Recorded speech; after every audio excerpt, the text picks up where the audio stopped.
everyone. I hope that you are all having a fantastic day. Welcome to the Alps Controls webinar live event with Badger Meter.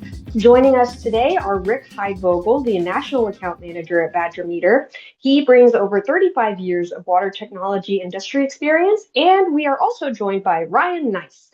Ryan has 25 years of experience in flow measurement, building automation, and sustainability applications. So, with that, we're going to go ahead and get started soon. Just so that you're all aware, there is a Q&A option down at the bottom of your screen. Please feel free to ask questions at any point in time. We will happily take the time to answer them for you at the end of the presentation. And just so you are all aware, we are going to be giving away one Badger Meter backpack. So keep an eye out for that. And with that, I'm going to turn it over to Ryan. Well, thanks for coming, everyone. And today we're going to talk a bit about the data center landscaping. As you understand, data centers are only growing. There's a lot of activity. And these data centers now are really industrial cooling operations. So we'll talk a little bit about that. Types of data centers, and also what are the latest cooling methods, how the hyperscalers are doing it, and some of the latest technologies that mechanical engineers that are deploying CDUs, cooling distribution units, as well as skid-based cooling centers that can be built externally and then brought to these sites. What are they using to measure flow, and how are they measuring flow? We'll talk about some of these latest technologies, how they've advanced in the past couple years, and how they're being implemented in many different data center designs. And then when we're done, we're going to talk a little bit about how to get access to this information through Alps Controls. I'm not sure if you're familiar with Badger Meter, but we've been around a long time. So over 118 years, we started in 1905, around the same time the Harley brothers were building their first motorcycle. So Harley started in 1903.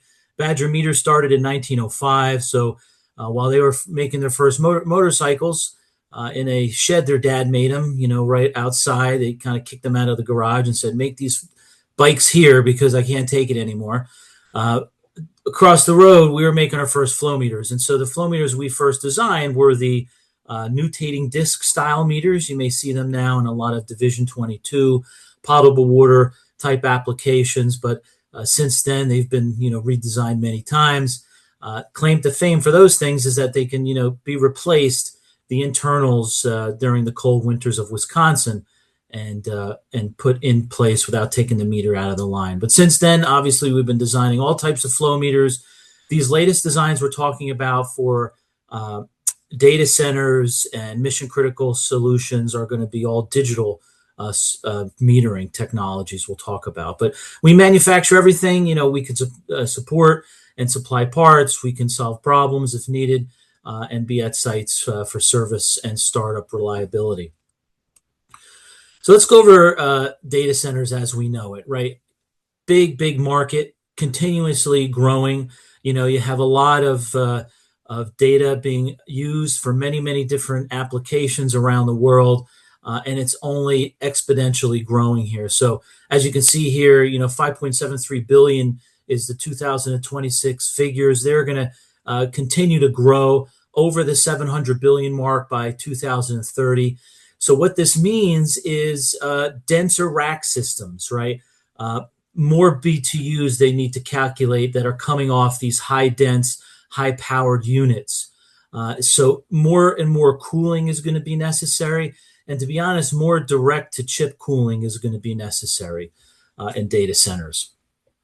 Obviously, you're going to have, some pits and valleys in data centers. There is a slight pushback we hear lately in local communities, more so on the air side of the cooling, where you have, large fans and generators and things like that. That could be noisy, but overall, they will find space to put data centers, and it will continue to grow, as you can see throughout these slides.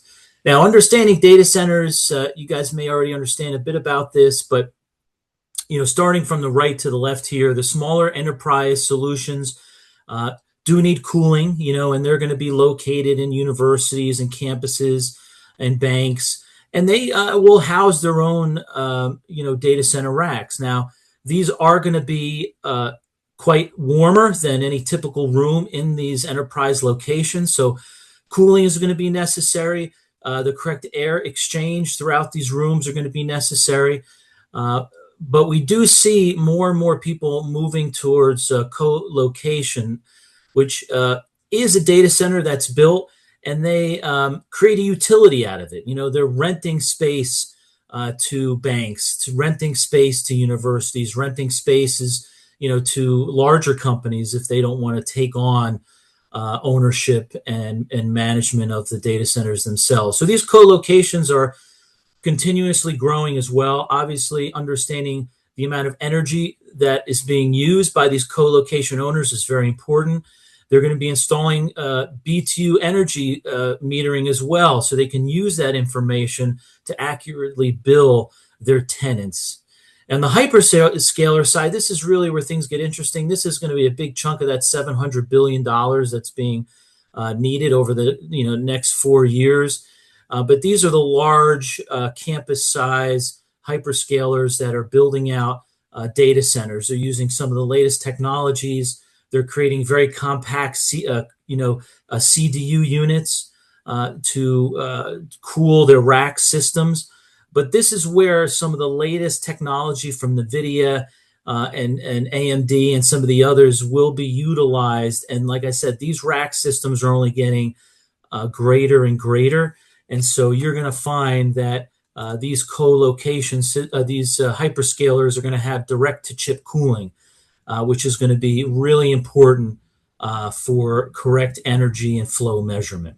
A human gives off around 400 BTUs per hour, right? Some of these hyperscale locations are going to have up to 80,000 BTUs per hour in each location. So, and these people don't, these rack systems don't go home at 5 p.m., right? They're always on, always crunching numbers and data. So that's why cooling is going to only grow more and more for these type of applications.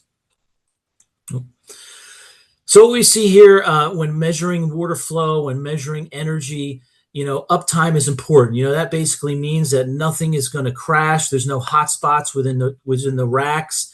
There's all types of things that are required here to make sure you have your uptime in your data center. And flow is probably one of the most important things to make sure you're getting that desired temperature oscillating through your racks and move through your rack system to pull that heat out of the rack servers. Sustainability as well. So we see more and more data centers deploying flow on the intake of their water. They're also finding ways to utilize drainage systems that pull in rain and other types of water locally, and then filter them and use that maybe through their condenser water of other locations. But finding and having the ability to track water usage is going to be important. Accurate billing, right? So that's where your co-location comes into play, and your energy metering to have accurate energy instrumentation is going to be very important. Space constraints as well, right? These rack systems are getting tighter. Energy it's getting hotter. So they need to have more sophisticated ways to pull that heat from these GPUs that are only using more and more energy every day. The system demands, you want integration. You're going to want to have the ability to have IP outputs, right? Along with 4 to 20, right? 4 to 20 is so important, even though it's such an old school output. That output is going to be driving VFDs. It's going to be utilized for PIC valves or other types of valves that are modulating to ensure that you always have the correct delta going across your rack systems. If something fails, you could have detrimental issues and overheating and damage and shutdown for some of these racks within the data center systems, right? So data security is also important. And so we'll talk a little bit about that, with our BTL and other types of certifications for these data centers. So let's look a little bit more at these type of cooling methods, right? The types of cooling systems, are typically going to be air on the water side. You have your crack and your cray, solutions. Your crack solutions on the air side, you typically utilize refrigerant on that loop. It's using air to blow into the rack systems. But remember, air is not nearly as efficient as water. It holds many water holds many more BTUs than a cubic foot of air, a cubic foot of water. So you will find that a lot of these new data centers will be using mostly, liquid to chip cooling, right? These things are still here. They're still going to be around on the air side. But the liquid side is really going to be growing. As you can see here, 36% of data centers are projected to use liquid cooling methods in this year alone. So that's a jump from 17%. I think that's going to continue to grow. This is the cray situation that we're dealing with now, where you really want to know flow. These are the hyperscalers, and this is where a large percentage of the data center activity is happening now. These open and closed loop systems, they have the open loop system used to pull heat away from the refrigerant that's used in the chillers, in the main chillers. But they also have a separation between the IT equipment and the main building, right? Usually they're plate frame heat exchangers, and they can take that energy out of the rack system as that warmer water passes through the plate frame heat exchangers, and then the chilled water is introduced across that plate frame to take the energy out. And so these are happening more and more. The problem with this is finding instrumentation that can fit in these tight locations, right? Finding instrumentation that's not going to drift and turbulence isn't going to affect it, right? Find instrumentation that can really handle the high pumping demands. I mean, some of these cooling distribution units have 2, 3, 4 large pumps in one unit that they can vary on and off depending on the load and the temperature differential that they see. But for the cray units, they're going to be using chilled water because it is the most efficient, moving through the coils direct to chip in these rack systems. All right. You can see here, this is an example of a server room. We can see the rack system. We do have a bunch of solutions here that we'll discuss today that can help you with this. We're going to be focusing mainly on the flow side. So the MAG, the M2000, we find is used quite a bit in the cooling distribution units, in the skid chiller units that are used across large data center campuses, as well as the CDU packages that are used to pull that chilled water from the main chiller location and direct them to each server rack system, right? These M2000s, inline electromagnetic flow meters, are probably the most advanced technology. Inline mags are going to be your most advanced technology. As an inline meter, everything moves through the meter body. Nothing is left to guess, right? Which is nice. It can measure very low velocity down to 0.1 feet a second in velocity, and can measure all the way up to 40 feet a second if you ever have to do that, right? Another neat advantage of these we'll discuss again is that these latest designs require 0 straight run to achieve plus or minus 1% accuracy of reading. And again, I'll say that again, these inline mags that we have today can operate in a 0 straight run environment and still provide plus or minus 1% accuracy of reading throughout the flow range. All right. Standard ANSI 150-pound class flanges, high temperatures, and other neat things it has. We'll talk about this in more detail later, but super alloy electrodes, we have the ability to determine if the pipe is full. So as you're filling your solution, this also gives you the ability to detect when your system is full, and some other neat solutions there.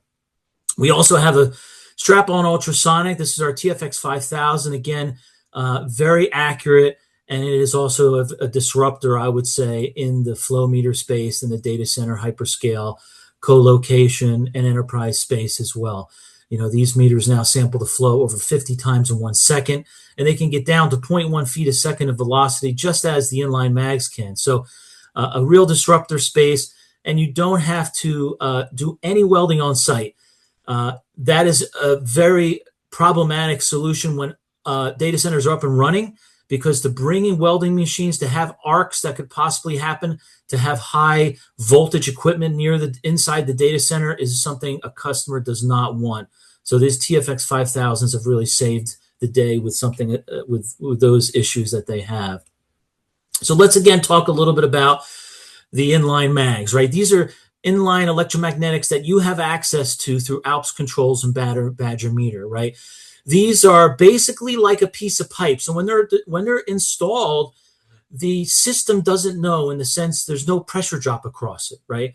There's no flow hitting into anything that's dangling in the stream of flow, right?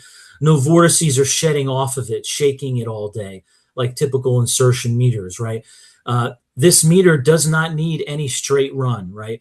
0 straight run requirements, and it's tested that way. We have NIST certification at the 0 straight run, and if you just give it 3 diameters in front and 2 after, it's not a 1%, but plus or minus 0.2%. That's plus or minus 0.2% of reading. So the nice thing about this technology is that no matter where you deploy it, it's always going to have an accuracy of plus or minus 0.2 to plus or minus 1%. Anywhere, any hyperscale system, any tight CDU environment, any chiller skid system that's being shipped out in component parts to some of these large data centers, you do not have to worry about straight run anymore. Another nice thing we do too is that copper bulge you see there, that's a copper winding, and we induce a magnetic field just as others do. And when conductive fluid runs through a magnetic field, it generates a voltage. Now you can't, power your house or your Tesla on it. It's just in the millivolts, very low voltages. But our electrodes are made out of hastelloy that have to pick up those low voltages. We want to make sure that these sensors, these electrodes, stay pristine for the life of the application inside this data center, right? Remember too, a lot of the system that's connected to the IT, a lot of times that'll be a stainless steel system. So having hastelloy electrodes that'll never corrode or oxidize over time is perfect for this environment. We also have an internal tube that's a stainless steel tube that comes standard. So all wetted materials that go in there are going to be hastelloy and stainless. And then we have a liner that goes over that stainless steel internal tube, whether it be a polypropylene hard rubber or PTFE Teflon liner, you can pick. We see data centers using both. But the most important thing to them is that we utilize the hastelloy electrodes for long-term accuracy and repeatability that'll never corrode over time. And we also have that internal stainless steel tube. And you don't have to buy an expensive all stainless steel meter. We have just the tube, which is the only necessary component that comes in contact with the wetted cooling loops inside the data centers. Okay. We talked a little bit about this here, plus or minus 0.2% with three diameters in front and 2 diameters after, but with 0 straight run, you're still a plus or minus 1% meter. So I hear that all the time when we're working with large data center projects. Really what they're looking for is plus or minus 1%. Usually they're okay with that, even with VFDs and modulating valves and PIC valves and things. But they just really need the insurance of that. So no matter where you deploy these, chances are it's going to be a lot better than 1%, because as you can see here, just with 3 diameters, you're going to get 0.2, right? Hastelloy electrodes, best material out there, Hastelloy C. You can take a block of that and drop it in hydrochloric acid, wait a year, take it out, it looks the same, right? So really not corrosive, perfect for data centers. We just standardize on it for all of our applications, for our cooling and heating type applications. So the MAG 2000, remember, this is a specifically designed inline solution for chill water loops inside the data centers, cooling towers for their open loop applications, right? as well as the heat exchangers that are used in the CDU units, plate frame heat exchangers, and any makeup water, right? Makeup water, we see that. We also see, cooling towers. A lot of data centers are using our meters on the cooling tower bleed, right? They want to make sure that they can report what they're putting down in the drain. It seems like every township, every county is requiring that. So again, these are great solutions to deploy on that cooling tower bleed. Just remember, any type of gravity fed applications, you have to have a P trap. It goes up and back down again right before it hits drain, and that keeps your piping full. So another great solution that we've had as well, utilized in data center applications around the country, as well as energy performance contracts and things of that nature, are our TFX 5000. And this meter is really becoming a disruptor technology to all of flow. And the reason is because now this technology has come so far that it can sample the flow 50 times. That's 50 times in 1 second. So with that information, that fast information, this meter now is not a 1% meter, plus or minus 1%. It's plus or minus 0.5% of reading. So it's really disrupting any type of insertion technology, and could actually start disrupting the inline mag. The only thing with these is that they do need a standard 10 and 5, straight run environment. But realize, though, you're not going to get the disrupted flow phenomenons that you're going to get with other technology that you don't have the straight run. Because this can sample the flow so fast, yes, your accuracy may not be 0.5% of reading, but usually you'll get very stable data because a telltale sign of turbulence is, the flow rate is all over the place. You got to put a large dampening number in there. So with these, you really don't have to do that as often just because of the sampling rate, right? But non-intrusive, like we talked about, use a standard silicone to connect to the pipe. We also have non-silicone solutions if you're, working in companies like Boeing and some others that are a silicone-free environment. But once it's connected to the pipe, it dries like hard rubber. You never have to reapply the acoustic coupling once it's on. You can insulate right over that. So it's used for many, many fluid types. We have data centers literally that can buy 100 to 400 or 800 of these, and they literally have one part number, because what you're looking at there, that one part number can cover line sizes 2.5 inch to 12 inch, right? 2.5 inch to 12 inch. So that's one part number, one price, easy to deploy, easy to set up and configure for the customer. We have an app now, a Bluetooth app on your phone. If you want to engage it, you can turn it on. You can set it up that way. If you don't want it to have Bluetooth, you can also order it without.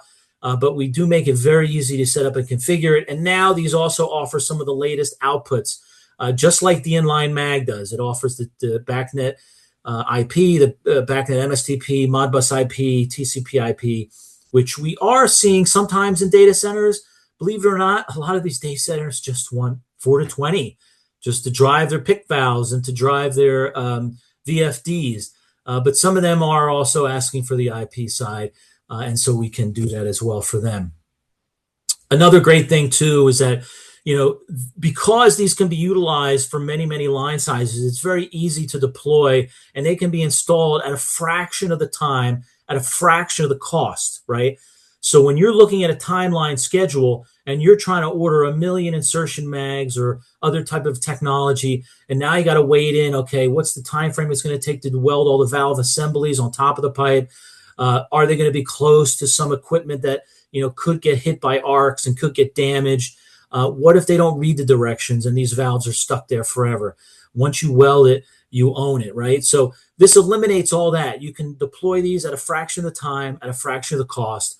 You can set up and configure them through one device on your app or on your laptop, or just simply use the keypad, right? No leak paths anymore, no pipe scale causing issues, no corrosion that could ever happen in these meters over time affecting your data center IT loops or even your regular building heating and chilling loops, right?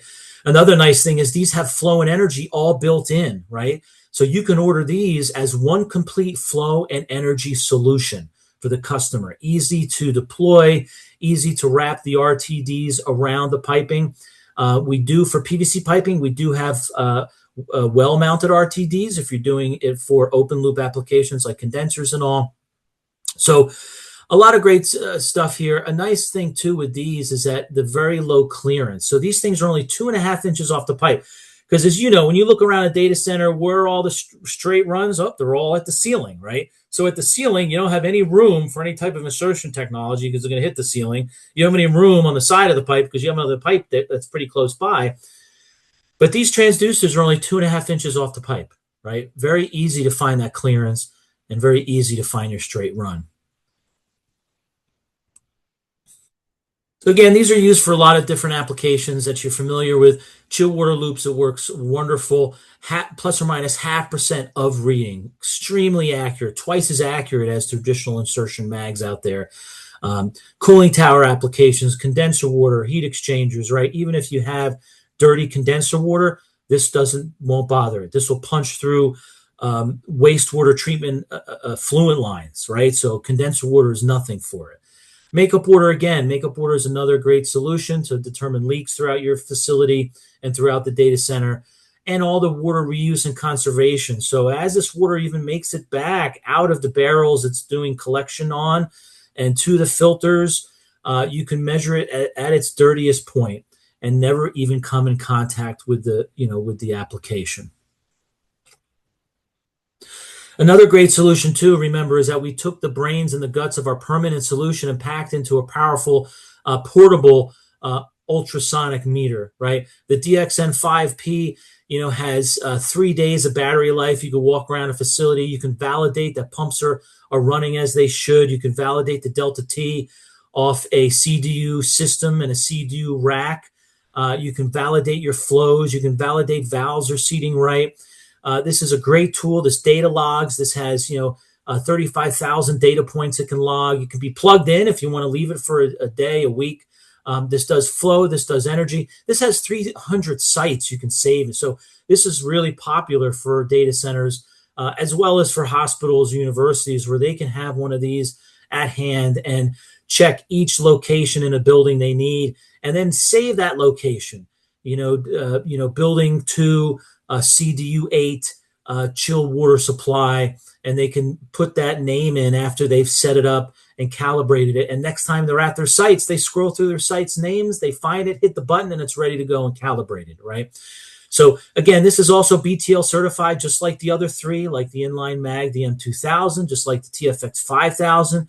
And when the BACnet testing laboratory takes these instruments, we ensure that they're going to meet the highest standards of compatibility with the latest applications by Siemens, Johnson, Trane, Automated Logic, Climatech, you name it. They connect to them all and make sure that they can be utilized in some of the biggest and most advanced BMS systems out there, right?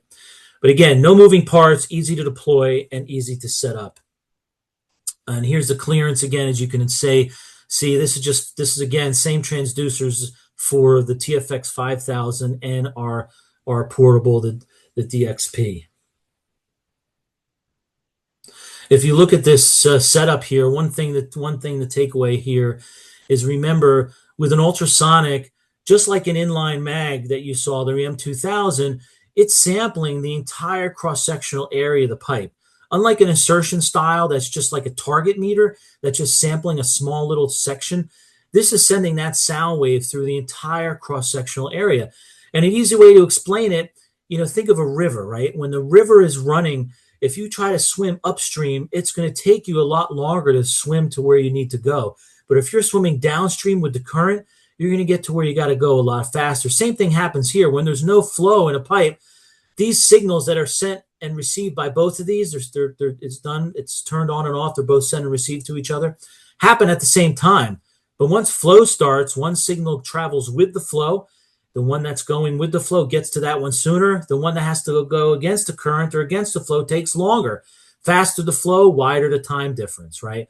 So we can do that very precisely now and sample the entire flow profile, all the different speeds and the dynamics of your flow system, and come out with an average time difference. And that's what makes these so powerful. Yes, you do need a 10 and 5, unlike our inline mag that does not need that anymore. And it samples everything that moves through the pipe. This is pretty close to what an inline mag can give you. So there's our some takeaways here for the DXN 5P. Remember, it can look at performance, precise performance, plus or minus 0.5% of reading. Look at your crack, your cray units. It can look at your low delta T. If you have a location where it's dropped a lot, it's a lot tighter delta T than where you need, you'll find reasons to reduce pumping, save electricity costs, bring that delta T up. And this can also be used in dirty applications like condenser water, cooling tower bleed, other types of applications. And just to verify, could verify pumps, verify other flow instrumentation, and make sure things are working correctly. So one of the great things about Badger is that we worked a lot with the mechanical engineers. We work a lot with the designers of data centers, right? And so we have the ability to generate specific CAD drawings right on our site. All right. So if you know anybody that needs to create a Revit family file, we can do that for any of these solutions, right?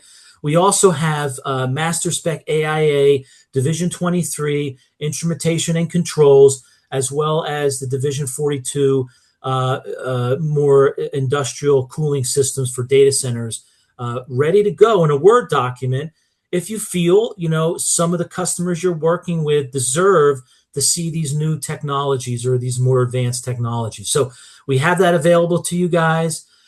We also have, and again, the reason is so they can easily see that what's in the spec today. They may call out an inline mag, but I can almost guarantee the mag that they're calling out for these data centers does not have zero straight run capabilities.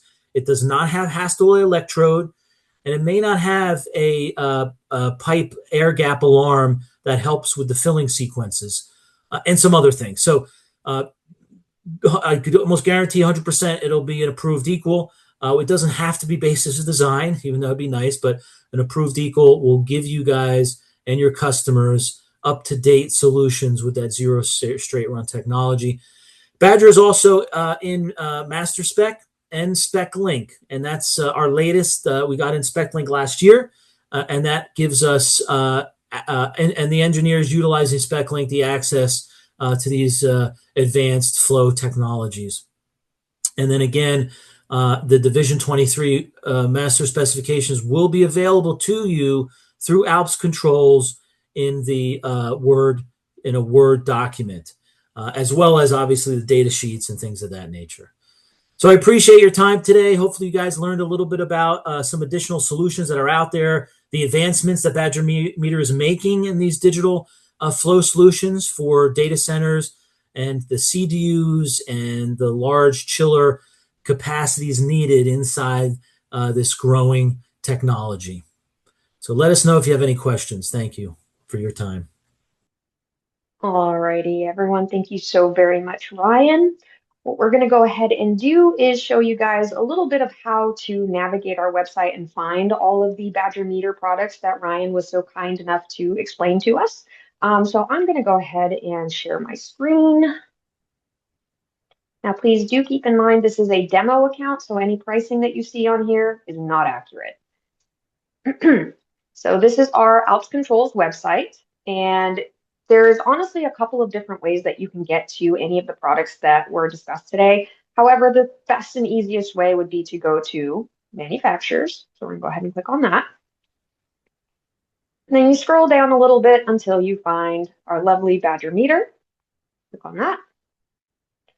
And as you can see, we have everything divided up by category. So to find those beautiful electromagnetic flow meters, we'll go ahead and click here. And you do have choices regarding how you sort through everything. It will default to preferred. However, if you want to sort via price or alphabet, feel free to do so. Another way that you can kind of divide up and help find what you need is using these over here, namely the pipe size and communications. So you can click on this and it'll give you a number of options for what sizes you need. And this kind of helps you kind of reduce the clutter in some cases, depending on what it is that you're looking for. So we're going to go ahead and get rid of that. And we're going to go ahead and click right into that ModMag M2000 series.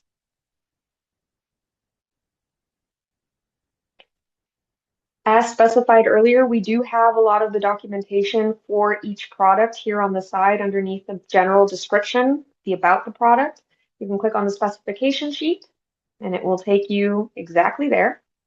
So you can read up on anything you need to know about this. We have reduced a lot of the options that are not typical for HVAC. So if there is something on here that you need and isn't available, please let us know. We can go ahead and get it quoted for you. Either myself or Rick will manage that. Now, all of these choices are selectable. So you can just go down and select whatever it is you need based on size. We'll go ahead and hit the 18-incher. We don't have a lot of options for some of these. The Hastelloy that was mentioned before is another option on here. You would have to go look for it under liner material under the categories that I showed earlier. If you have a new meter, this will default to O for the ISO meter lay length. However, if you are replacing an existing or replacing it for an existing meter, you would have to click S for standard.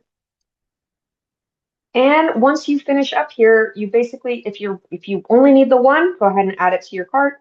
If you want to add it to a quote, there will be the option for quote here, and then you can kind of keep going from there. So if there are any questions on how to configure and find the meters, please go ahead and let us know.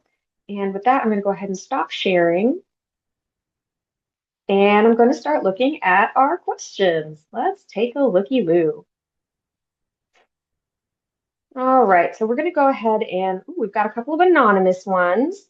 The first one says, you mentioned the meter maintains a plus or minus 1% accuracy in tight data center piping, even with multiple elbows.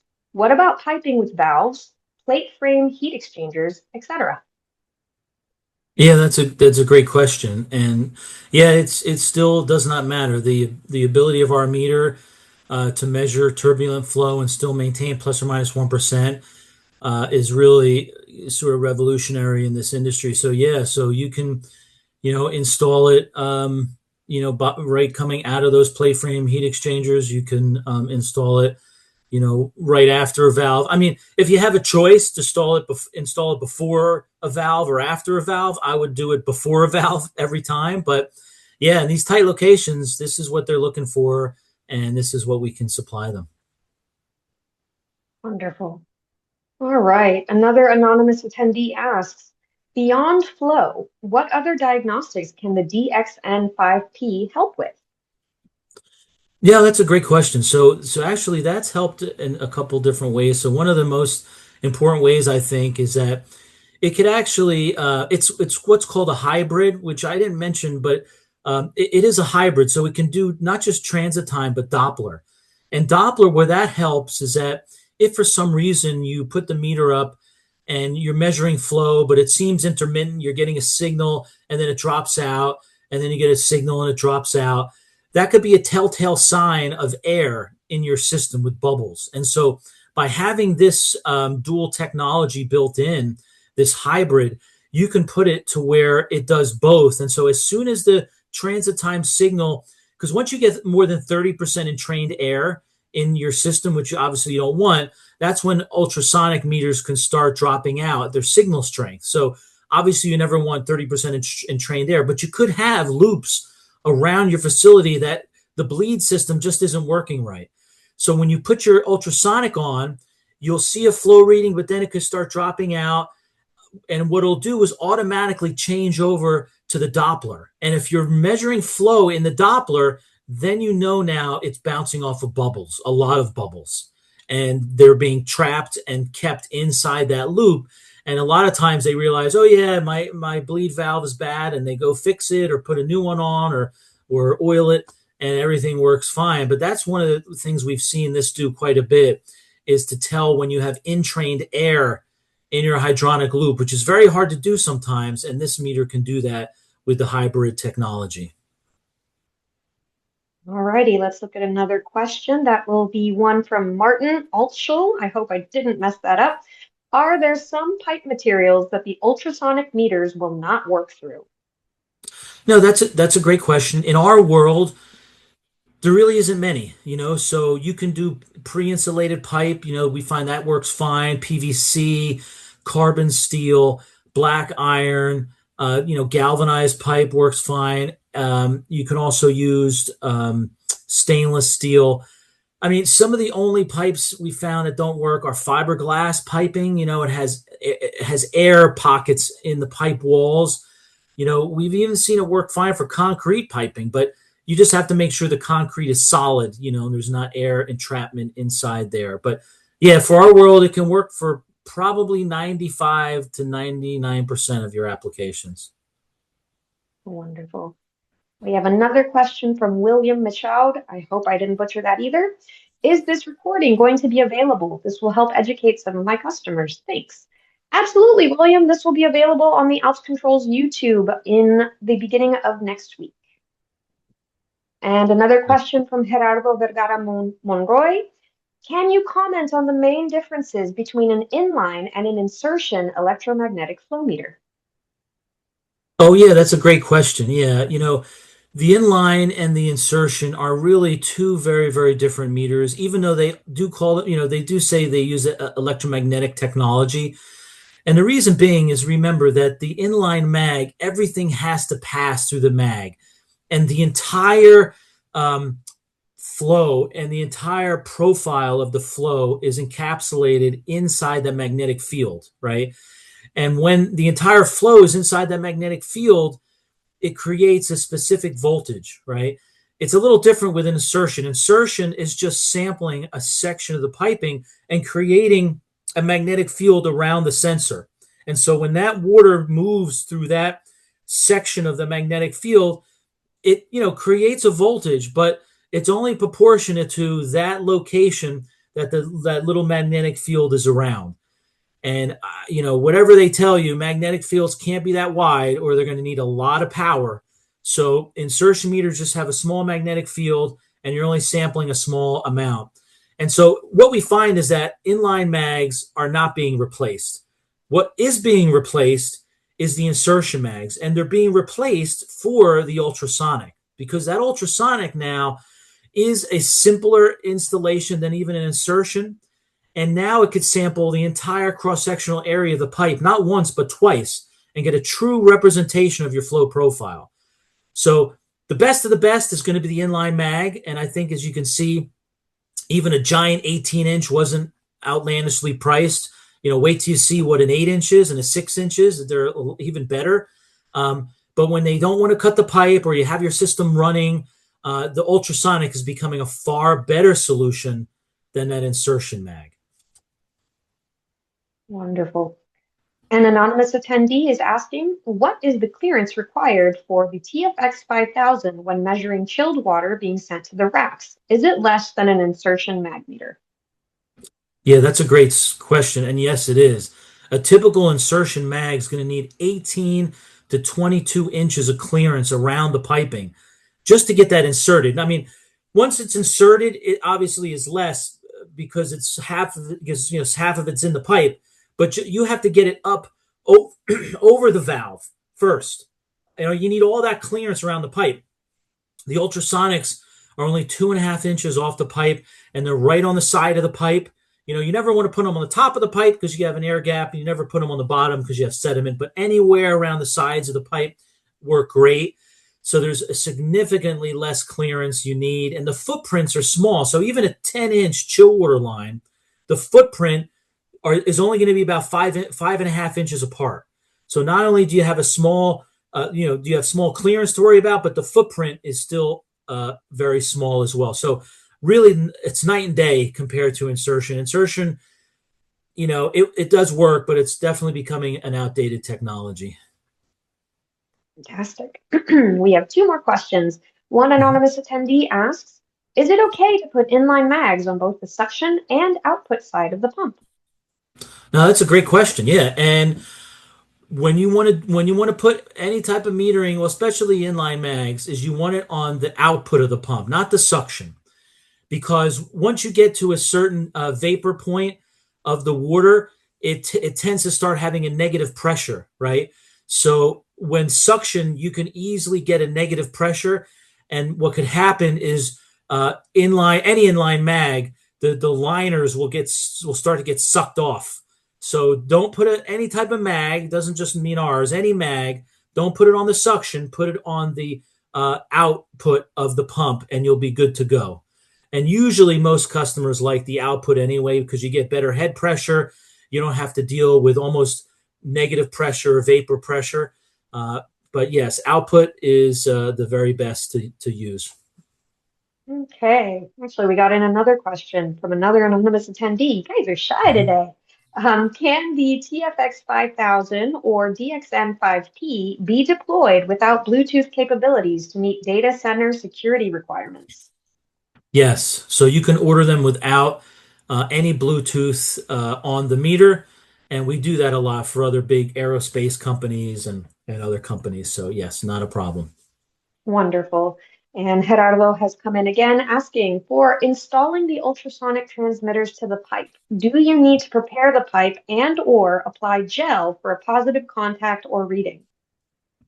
Yeah, that's a great question. So what we find is that when you have chilled water that's insulated, when you remove that little section of insulation to put the meter on the metal pipe, there could be a little rust because water is sitting in there and it's sitting on the surface of the pipe. So all you want to do is just take a little bit of sandpaper and about this size of a business card, just rub off any flakiness. But then when you put the silicone on, spread it about the width of your pinky on the bottom of bottom of the transducer sensor. Wiggle that on, and then you have a really strong stainless steel pipe strap that goes around the pipe, and it's a screw strap. Just screw it till it's really tight, and you're done. You see that silicone spread out around. As soon as you put your second one on, now your flow reading pops up. So it's virtually eliminating hot tapping as we know it for insertion, under pressure and doing that. All of that work is outdated now. So you can deploy these much faster. And the silicone, you come back the next day and it's glued to the pipe with hard rubber. So that's a big deal now is that we don't have to use that gel anymore. We use the standard silicone that dries like hard rubber, and you'll never have to redeploy that for the life of the application. Wonderful. We have a gentleman named Ray Cantu asking, is there a meter for domestic water? No, yeah, that's a great solution. Now, our inline mag is AWWA certified, so it is lead free, but we also have the ultrasonic obviously is too because it never comes in contact. But Alps Controls does have our record all version and our E-Series version that is a great potable water meter as well. Most important thing is you want it to be AWWA and NSF 61 compliant, which is lead free. Wonderful. We have another question from Jeff Watts. On a TFX 5000, can all configurations be reconfigured through IP for troubleshooting purposes? Yes, that's a great question. And yes, from my understanding, you can put in the IP address and you can get to the factory, setup, and you could set up it that way if you want to do it through the HTTP address. Again, that's one way. We also have Bluetooth. We also have PC, and we also, the Bluetooth app is really great. It's called SoloQ. If you guys get a chance, look for it on the App Store. SoloQ, SoloCue, and that's amazing right on your phone to set up and configure the device. And it allows you to get these things set up and configured at such a fraction of the time. You may use other solutions like Ebtron or something on the air side that has a tool. This is a step up from that, and it really allows you to configure it and set it up. And that's SoloQ on the app. But that's a great question on the IP. Yeah, so we can do that as well. So you have those four solutions: IP, you have your SoloQ app, your PC, and on the display. Wonderful. Now we've got one more question, unless others want to pop in at the last minute. We have an anonymous attendee who asks, can you speak to the commissioning end user flow verification options and M&V process for inline mag meters and ultrasonics? That's a great question. So, every single meter is NIST tested. And what's nice, say with the ultrasonics, the dual sensors, right, that come with the meter, they're tested with the transmitter, right? So the transmitter has a serial number that is a matched pair with the two flow sensors that also have their own serial number. So the transducers will have their own serial number each, and they're a matched pair to the serial number of the electronics. So if something ever happens in the field to those sensors, you could simply call out your serial number and tell us the serial number of the transmitter, and we'll verify that for you, and then we'll program a new sensor to match exactly how the one in the field was programmed. So yeah, and then the inline mag too. The inline mag has a 3-point calibration. It's a NIST certified calibration. But we also calibrate it at 0 straight run, and we calibrate it at 3 diameters in front and 2 after. So you're getting 2 separate calibrations. And also with our TFX 5000, when you're doing the energy, the RTDs are also calibrated as well. So you'll get a separate calibration report for the RTDs, and you'll get a separate calibration report for the flow meters. And because of all this, unfortunately, you can't cut the wire on the transducer wires when you order the remote cable. So, try to be as accurate as you can. If you have extra, you just, put them in a little spool and can put them in a box. But you can go any distance. You can go up to 900 feet, with the remote cabling with our ultrasonic. Fantastic. All right, it looks like that is it for our questions. So I want to say thank you to everyone and to Ryan and Rick for being here with us. Just so that everyone remembers, we are raffling off one Badger Meter Travis Matthew backpack. So if you are the winner, keep an eye out for your email from your sales rep.